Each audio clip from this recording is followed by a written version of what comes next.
The art of meditation is a way of getting into touch with reality.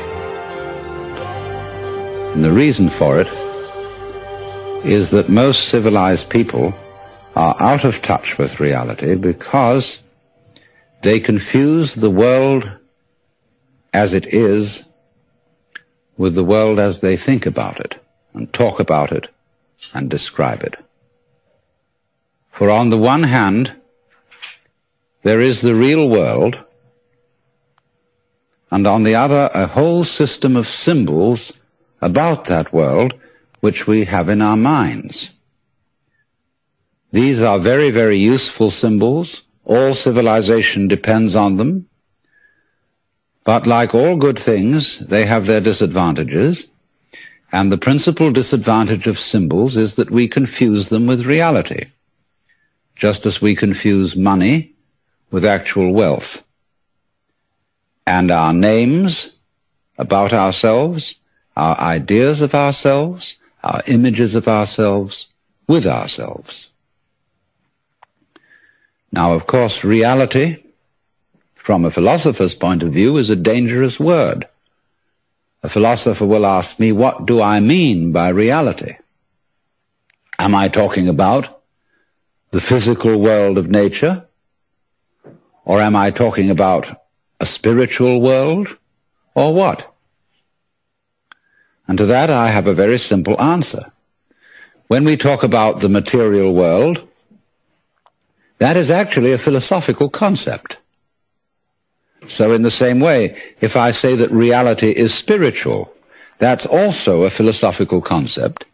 And reality itself is not a concept. Reality is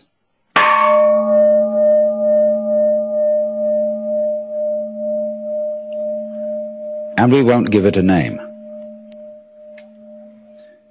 Now, it's amazing what doesn't exist in the real world. For example, in the real world, there aren't any things, nor are there any events. That doesn't mean to say that the real world is a perfectly featureless blank. It means that it is a marvelous system of wiggles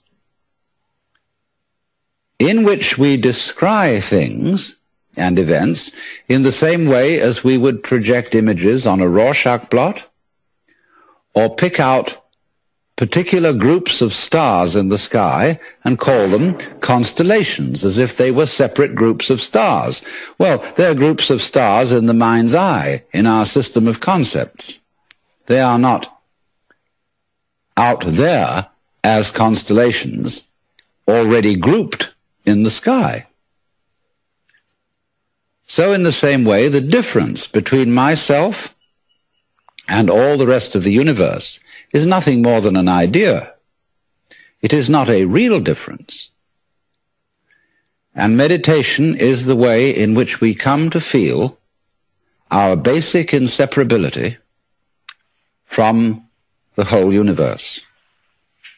And what that requires is that we shut up. That is to say, that we become interiorly silent and cease from the interminable chatter that goes on inside our skulls.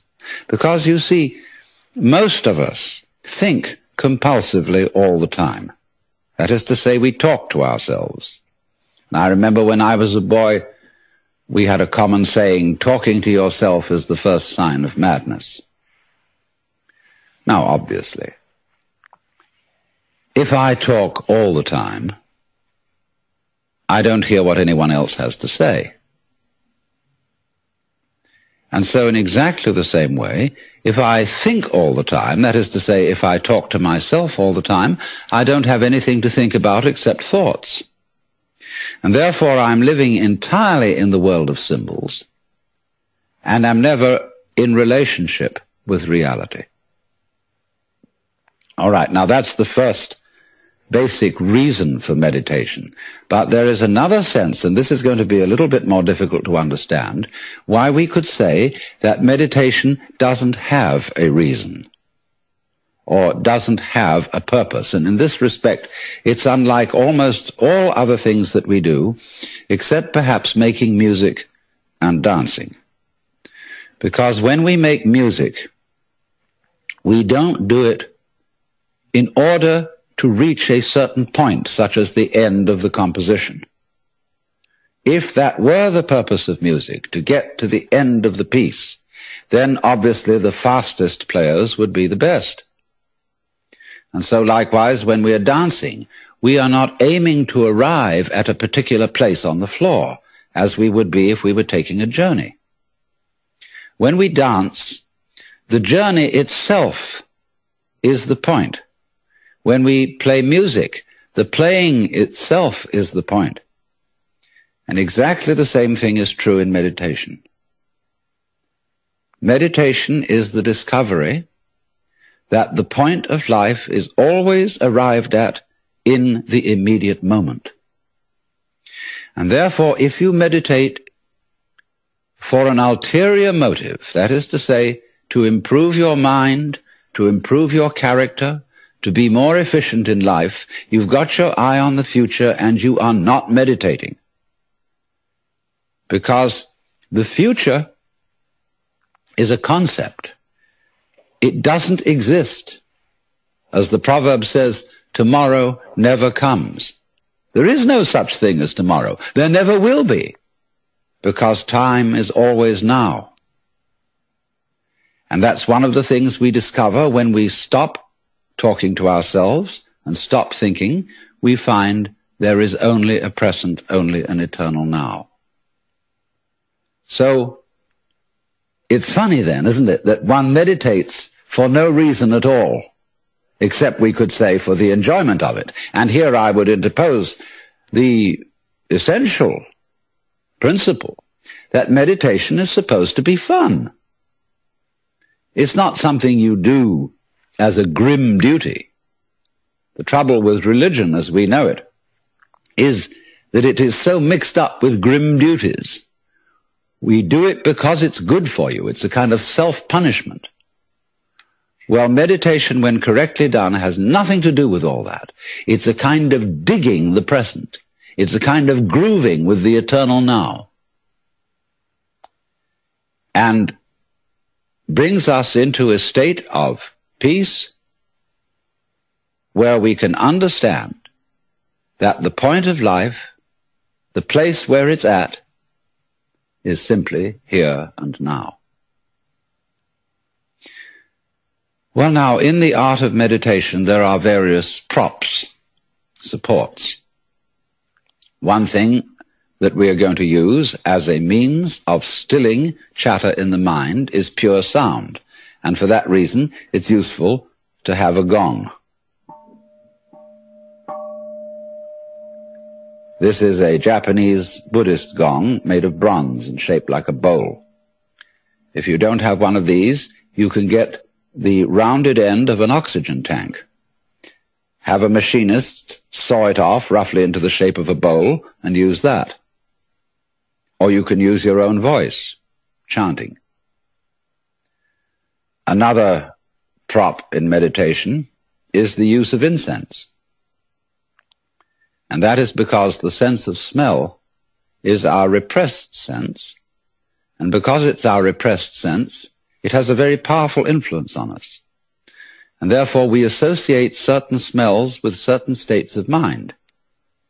And so the smell of incense is associated with peace and contemplation. And so it's advantageous to burn incense in meditation. The other prop is a string of beads.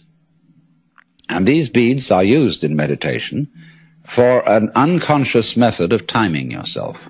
Instead of looking at a watch, you move a bead each time you breathe in and out, so that at a certain rate, you see, there are always 108 beads on a rosary. And when you get to slow breathing, halfway around the rosary is about 40 minutes. And that is the usual length of time for which one sits in meditation, because otherwise you get uncomfortable and you get stiff legs and problems of that kind. Now then, the other thing, first of all, that we have to go into is how does one sit in meditation? You can sit any way you want. You can sit in a chair, or you can sit like I'm sitting, which is the Japanese way of sitting, or you can sit in the lotus posture, which is more difficult, which is cross-legged, with the feet on the thighs, soles upwards. And the younger you start that in life, the easier you'll find it to do. Or you can just sit cross-legged on a raised cushion above the floor. Now, the point of this is that if you keep your back erect, I don't mean stiff like this, nor slumped like this, but just easily erect, you are centered and easily balanced, and you have a feeling of being thoroughly rooted to the ground. And that sort of physical stability is very important for the avoidance of distraction and generally feeling settled. Here and now, j'y suis, j'y reste, as the French say. I'm here and I'm going to stay. Well, now, the easiest way to get into the meditative state is to begin by listening. If you simply close your eyes and allow yourself to hear all the sounds that are going on around you,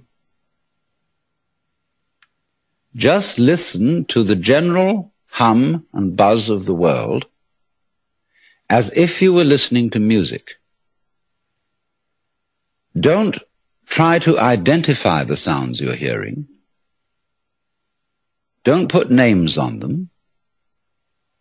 Simply allow them to play with your eardrums.